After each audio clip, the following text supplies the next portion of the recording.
मी आज एवढी खुश आहे ना, खरंच खूप म्हणजे खूप खुश आहे. किती दिवसांनी जे प्लॅनिंग केलं होतं ना आम्ही मैत्रिणी भेटायचं, ते आज सक्सेसफुल होणार आहे म्हणूनच मी एवढी खुश आहे. तर मी निघाले आहे माझ्या मैत्रिणींना भेटायला. खूप दिवस झाले प्लॅन करत होतो भेटण्याचा, पण तसा योगच येत नव्हता. मी दिल्लीला असते आणि त्या मैत्रीण आहे ती मुंबई पोलीस आहे आणि एक असते पंढरपूरमध्ये आणि बाकीच्या ज्या आहेत ना ते कोल्हापूरच्या जिल्ह्यामध्येच असल्यामुळे त्यांचा काही प्रॉब्लेम नसतो भेटायला.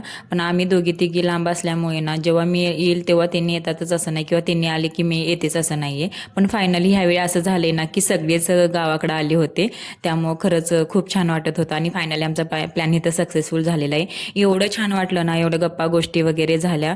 पण आधी गेल्यानंतर आमचं फोटो व्हिडिओज हेच चाललं होतं आणि त्याच्यानंतर थोड्याफार गप्पा वगैरे केल्या. तसं आम्ही पहिलीपासून एकत्र आहोत, पण आम्ही हॉकी खेळाडू असल्यामुळं ना 5वीपासून आम्ही हॉकी खेळतोय. तिथून पुढे आमची एवढी घट्ट मैत्रीण झाली ना, ती अजूनपर्यंत राहिले. अशीच मग आमची मैत्रीण खूप छान आणि सुंदर राहू दे.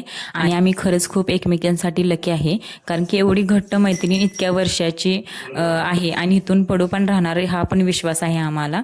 त्यामुळं खरंच खूप छान वाटतं मला. तरी मी खरंच प्राऊड फील करते की आयुष्यामध्ये मैत्रीण असाव्या तर अशा किती. आणि आम्ही जेव्हा पण एकत्र भेटेन ना तेव्हा लग्नानंतरची लाईफ आम्ही कधीच शेअर करत नाही एकमेकांसोबत, कारण की तेवढा आम्हाला वेळच नसतो. जेवढा पण वेळ मिळालेला असतो ना तो संपूर्ण वेळ आम्ही भूतकाळामध्ये ज्या ज्या गोष्टी घडल्यात आपल्यासोबत ना, किंवा आपण कसं राहायचो, कसं वागायचो, कसं बोलायचो, त्याच्यामध्येच निघून जातात. आणि ते आम्हाला आमचे हॉकीचे सर पण भेटायला आले होते. म्हणजे त्यांना सांगितलं होतं फोन करून आम्ही इथं सगळे एकत्र आलोय आणि सर तुम्ही पण या. सरांचं घर तिथंच जवळच होतं, त्यामुळे त्यांच्या घरी नाही गेले.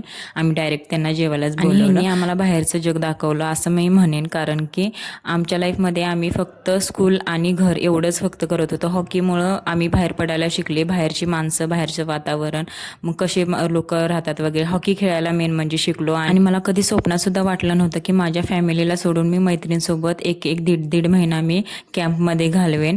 आणि ते कॅम्पमधले दिवस आठवले ना एवढं छान वाटतं ना, असं वाटतं की उगाच आम्ही मोठं झालो, तिथंच आपण पाहिजे होतं अजून सुद्धा.